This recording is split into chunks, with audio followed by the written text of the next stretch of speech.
Зеленский пошел против армии, раскол и скандал с генералами, заявление об уголовной ответственности, что произошло и в чем военные обвинили Банковую. Предатель в окружении Путина, кто сливал данные Лондону и Вашингтону о военных планах Москвы. Будапешт объявил войну Киеву, масштабная блокировка объявлена, решение Орбана, громкий скандал в Брюсселе, ни копейки Украине, критическая ситуация. Он уже не тот, что изменило лицо Зеленского за 4 года войны. Громкий материал в американской прессе.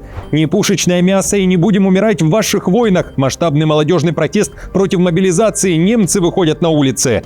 Беларусь отбила атаку. Заявление Минска. Путин экстренно созвал Совбез РФ. F-16 подняты по тревоге. Авиация НАТО и США пошла на перехват российских бомбардировщиков. Суд отменил решение президента, а в Москве и Вашингтоне сделали заявление о завершении войны. Об этом и не только. Досмотрите.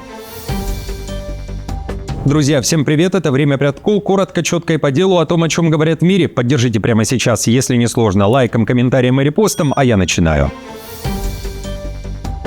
Удар Венгрии по Украине. Орбан принял решение. Будапешт в последний момент заблокировал кредит ЕС для Киева на сумму 90 миллиардов евро. Как сообщает Financial Times, кредит был согласован лидерами Евросоюза в конце прошлого года как спасительная мера для украинского государства, у которого в апреле возникнет дефицит бюджета. Программа МВФ на 8 миллиардов евро, которая сейчас находится на стадии переговоров, тоже может оказаться под угрозой из-за венгерского вето, отмечает издание. В МИД Венгрии заявили, что блокируют кредит ЕС для Украины до тех пор, пока не будет возобновлен транзит нефти в Венгрию по трубопроводу «Дружба». Посол Венгрии при ЕС в пятницу выразил возражение против заимствования этой суммы для Украины за счет выпуска облигаций, гарантированных бюджетом ЕС, по данным 4 источников, знакомых с ситуацией. Для принятия решения требуется единогласие всех 27 государств-членов ЕС. Тем временем в ЕС обещают со дня на день усилить экономическое давление на Россию. 20-й пакет санкций против РФ будет утвержден в понедельник, 23 февраля, заявила глава евродипломатии Кая Каллас. Однако первая попытка принять санкционный пакет, по данным Guardian, была накануне, и она провалилась. Также Каллас заявила, 5 государств Европы начинают реализацию программы ЛИП для разработки недорогих беспилотников и средств ПВО. Инициатива направлена на защиту границ от воздушных угроз без использования дорогостоящих ракет. В ЕС заявили о критической ситуации. Безопасность Европы сейчас более неопределенна, чем за последние десятилетия. Если мы хотим обеспечить безопасность наших стран, мы должны укрепить европейскую военную мощь. Мы уже вкладываем рекордные суммы в оборону. Масштабный протест против призыва «Мы не будем умирать в ваших войнах» и «Долой воинскую обязанность» – это цитаты с плакатов тех, кто вышел на акцию протеста. «Молодежь не хочет быть пушечным мясом», пишет немецкое издание Welt о протестах, которые прошли в Гамбурге. Немецкие школьники прошли маршем от центрального вокзала к ратуше Гамбурга. И это их антивоенный протест. В колонии было около 1500 человек. Это уже вторая подобная акция. Первая прошла в начале декабря, после того, как Бундестаг одобрил новый порядок службы. Закон вступил в силу 1 января. В рамках новой воинской повинности молодые мужчины и женщины, достигшие совершеннолетия, теперь получают почтой анкету, чтобы оценить их пригодность и мотивацию для службы в Бундесвере. Молодые мужчины обязаны заполнить эту анкету, поскольку, согласно основному закону, воинская повинность возможна только для них. Для молодых женщин это добровольно. Напомним, Мерц уже неоднократно заявлял, что целью Берлина сейчас является превращение Бундесвера в самую сильную армию Европы. В частности, эта стратегия направлена на укрепление обороноспособности НАТО, увеличение численности войск до 200 тысяч к 1931 году и активное развитие оборонной промышленности для сдерживания угроз. Максимальное приближение, никаких претензий. Однако авиация НАТО поднята по воздушной тревоге. Американские силы отвечают на экстремальное приближение российских истребителей. Они вышли на перехват. Напряжение в небе над Аляской. Вашингтон поднял сразу 9 самолетов F-16, новейшие F-35 и не только. Сразу после того, как 2 российских стратегических бомбардировщика Ту-95, 2 Су-35 и самолет дальнего радиолокационного обнаружения А-50 вошли в зону идентификации ПВО США. Задача – перехватить, опознать и сопровождать российскую группу до выхода из зоны. Формально нарушение границы не произошло. Российские машины оставались в международном воздушном пространстве и не входили в суверенное небо США или Канады. Зона идентификации противовоздушной обороны, АДИЗ, начинается там, где заканчивается суверенное воздушное пространство государства. Она охватывает определенную область в международном воздушном пространстве, в которой все воздушные суда обязаны сообщить о себе и пройти идентификацию. Цель – своевременно выявлять потенциальные угрозы и в случае необходимости быстро реагировать. Российская Минобороны подтверждает, стратегические ракетоносцы сопровождались истребителями иностранных государств, а полет над водами Берингового моря называют плановым. Экипажи дальней авиации регулярно совершают полеты над нейтральными водами Арктики, Северной Атлантики, Тихого океана, Балтийского и Черного морей. Все полеты самолетов Воздушно-космических сил России выполняются в строгом соответствии с международными правилами использования воздушного пространства.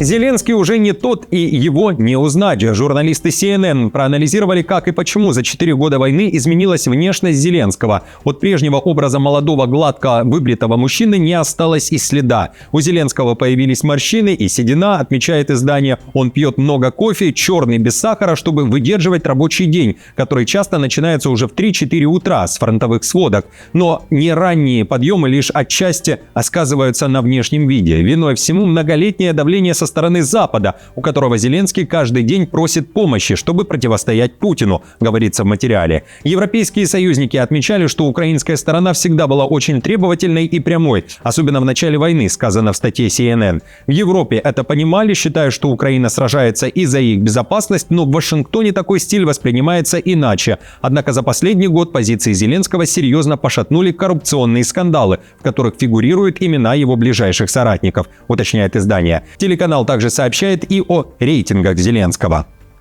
Спустя 4 года войны Зеленский все еще сохраняет высокий рейтинг. Он ни разу не опускался ниже 52%.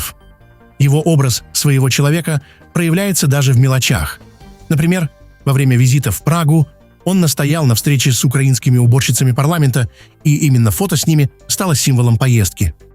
Зеленский врет, даже рассказывая о своем утреннем кофе. Так, комментируя материал CNN, написал нардеп Украины Гончаренко. По его словам, совсем недавно украинский президент заявлял, что у него нет времени даже на чашку кофе.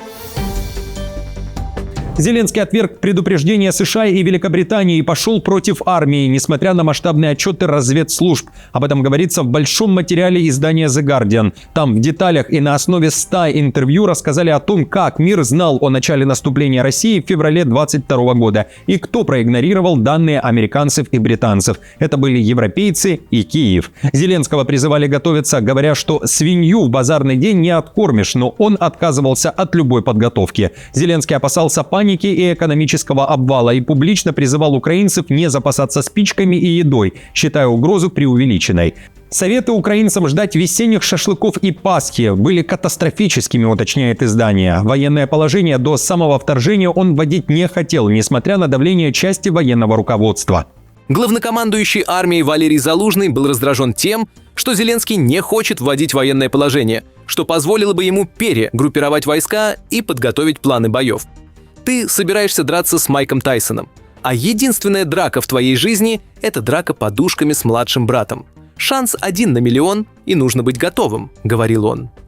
Украинские военные и разведка тогда за спиной Зеленского начали ограниченное планирование, рассказал также Залужный. Однако любое крупное перемещение войск было бы незаконным и трудно скрываемым. Кроме того, украинские военные заявляют, что их могли арестовать за такие действия, уточняется в материале. А Зеленского мог переубедить не готовиться к войне Ермак, который в тот период держал связь с Дмитрием Казаком, замом администрации Путина.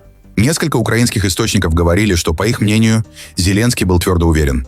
Крупное вторжение невозможно, потому что его в этом убедил Андрей Ермак, глава его офиса и ближайший доверенный человек.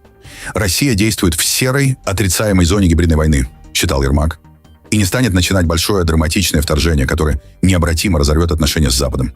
Издание пишет, что Казак, равно как и Лавров и Песков, могли не знать о начале большой войны, однако крот в окружении Путина все же, вероятно, был, ведь сливы данных происходили западной разведки, пишет издание. Кроме того, США пользовались спутниковыми снимками и другими данными, полученными в результате перехватов. Издание также пишет и об ошибках самого Путина. Одна из них – это ложные отчеты о настроениях украинцев.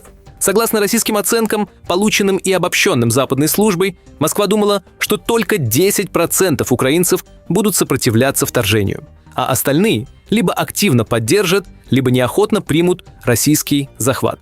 Это была безнадежно оптимистичная оценка, но даже 10% населения Украины – это 4 миллиона человек. Сил, которые Россия накопила, было далеко недостаточно для борьбы с таким сопротивлением, считали европейцы. Помимо этого, Путин принял огромные меры, чтобы максимально скрыть свои намерения даже от ближайшего окружения, и лишь горстка людей в российской системе знала о планах по захвату Украины, но их оценка оказалась ложной. Маленький круг планирования Путина также сыграл роль, создав безнадежно самоуверенный план, не подвергшийся жесткой критике разведпрофессионалов, знающих украинские реалии. Российские войска вошли в Украину, ожидая хирургической операции по смене режима с минимальным сопротивлением, а не горьких боев, которые их ждали. Друзья, таковы инсайды The Guardian. Интересен ваш взгляд. Понимаю, что видео посмотрят по обе стороны баррикад. Каковы ваши впечатления? Делитесь мыслями в комментариях, а я продолжаю. В Украине опровергли информацию о планах по подготовке страны к еще 3 годам войны, до 2029 года. Об этом заявили в офисе Зеленского после появления подобной информации в материале Wall Street Journal. Зеленский при этом накануне заявил, диалог с Россией продолжается, и новые переговоры могут состояться уже на следующей неделе. При этом на Банковой уверяют, что на трехсторонних переговорах в Женеве не был достигнут позитив в территориальных вопросах. То, что пока никто не видит позитива в территориальных вопросах, это также факт. И мы должны это признавать. Путин тем временем созвал срочное заседание Совбеза РФ. Одна из главных тем, как заявил сам Путин, это результаты переговоров в Женеве. Об этом отчитался глава переговорной группы Мединский, говорится на сайте Кремля, но без деталей. Чтобы война закончилась завтра, ВСУ должны выйти из Донбасса. Это требование американцев и россиян, заявил Зеленский в новом интервью AFP, которое вышло вечером 20 февраля. Кроме требования территориальных уступок, Соединенные Штаты и Россия давят на Украину с целью провести президентские выборы, говорится в публикации. Зеленский отвечает, далее также цитата, «Никто не хочет выборов во время войны. Все боятся их разрушительного эффекта», добавил он. Зеленский, который заявлял, что Украина сможет провести голосование только после окончания войны, сказал, что Россия настаивает на быстрых выборах только потому, что Кремль хочет убрать его от власти. «Давайте будем честны. Русские просто хотят заменить меня», — сказал Зеленский. В этом же интервью Зеленский обратился к армии. Он поздравил ВСУ и все силы обороны, уточнив, что есть повод. Украинцы освободили 300 квадратных километров. AFP пишет, что Зеленский не уточнил, за какой период. Само издание слова проверить не смогло, но напомнило о недавней новой контратаке украинских войск. Беларусь отбила атаку. Минск заявляет о применении авиации и активной работе подразделений зенитных ракетных войск. Все они были задействованы для подавления целей, которые нарушили воздушные границы страны. О вторжении в белорусское небо рассказал командующий ВВС и войсками ПВО Андрей Лукьянович. По его словам, фиксировались значительные нарушения правил использования воздушного пространства, причем ситуация дошла до боевого применения. Он не уточнил, что именно это были за цели. В то же время напомнил, что украинские мониторинговые каналы неоднократно заявляли о том, что ударные дроны России сбивались с пути, локационно были потеряны после работы РЭП и неоднократно вылетали из Украины в направлении Беларуси. Минск при этом не обвинял ни Киев, ни Москву. Уже даже в этом году у нас зафиксировано значительное нарушение правил использования воздушного пространства и с нарушением государственной границы, в том числе с боевым применением. Наши дежурные силы применяли авиацию, мы применяли зенитные и ракетные войска для того, чтобы уничтожать беспилотные летательные аппараты. Суд отменил решение президента. Оно незаконно. Громкий удар по экономической войне Трампа. Верховный суд США лишил президента страны права единолично вводить глобальные торговые пошлины. Суд большинством голосов постановил, Трамп превысил полномочия, применив закон о чрезвычайных экономических полномочиях для введения своих взаимных тарифов по всему миру, а также целевых импортных пошлин, которые администрация объясняла борьбой с трафиком фентанила. Глава суда Джон Робертс прямо указал, в законе нет ни слова о тарифах, а значит, такой власти у Белого дома просто нет. Как пишет Wall Street Journal, это первый случай, когда Верховный суд окончательно отменил одну из политических мер Трампа, принятых им во время второго срока. Судьи не стали решать вопрос о том, имеют ли импортеры право на возврат уже уплаченных пошлин, передав это на рассмотрение нижестоящего суда. Если возвраты будут разрешены полностью, их сумма может достигнуть примерно 170 миллиардов долларов. Более половины всех доходов, полученных от тарифов Трампа. Президент США в ярости, он назвал позором действия судей и объявил о плане «Б». Об этом пишет CNN со ссылкой на достоверные источники. В подробности такого плана американский президент не вдавался, однако в администрации Трампа заранее готовились к возможному проигрышу в суде. В последние недели Трамп в частных разговорах раздраженно жаловался, что суд слишком долго принимает решения, рассказали несколько источников. Он также колебался в прогнозах, как именно поступит суд. В какой-то момент говорил, что не верит в решение против тарифов, учитывая огромные суммы уже собранных пошлин. Позже Трамп уже публично обвинил суд в том, что он ведет себя как ручная собачка. По его словам, тарифы также использовались для остановки войн. Теперь же, говорит Трамп, дабы защитить США, он будет взимать пошлины на основании других законов. Сегодня я подпишу приказ о введении глобального тарифа в 10% по разделу 122 поверх наших обычных тарифов. Мы также начинаем несколько расследований по разделу 301 и другим, чтобы защитить нашу страну от недобросовестной торговой практики других стран и компаний. И напоследок стало известно имя еще одного известного в Украине публичного человека, которого, как утверждают украинские и молдавские спецслужбы, хотел ликвидировать Кремль. В сети появились новые подробности операции Киева и Кишинева «Энигма 2.0». Среди тех, на кого готовилось покушение, был журналист и ведущий Дмитрий Гордон, сообщает BBC, со ссылкой на источники в правоохранительных органах. По версии следствия, предполагаемые киллеры вербовали граждан Молдовы и переправляли их в Украину. Там они собирали подробные данные о целях, адреса, маршруты, места пребывания и готовили способы ликвидации, ожидая указаний от российских кураторов. Правоохранители задержали 10 подозреваемых, в том числе возможного организатора группы диверсантов. Большая часть из них была задержана в Украине. Организатором и координатором агентурно-боевой группы называют 34-летнего гражданина Молдовы. По данным полиции, ранее он отбывал наказание в России, где был завербован спецслужбами. Друзья, на этом все. Вновь и вновь говорю вам всем спасибо за вашу поддержку. Если не сложно, мне будет очень приятно за ваш лайк, репост и комментарий. И до встречи уже завтра.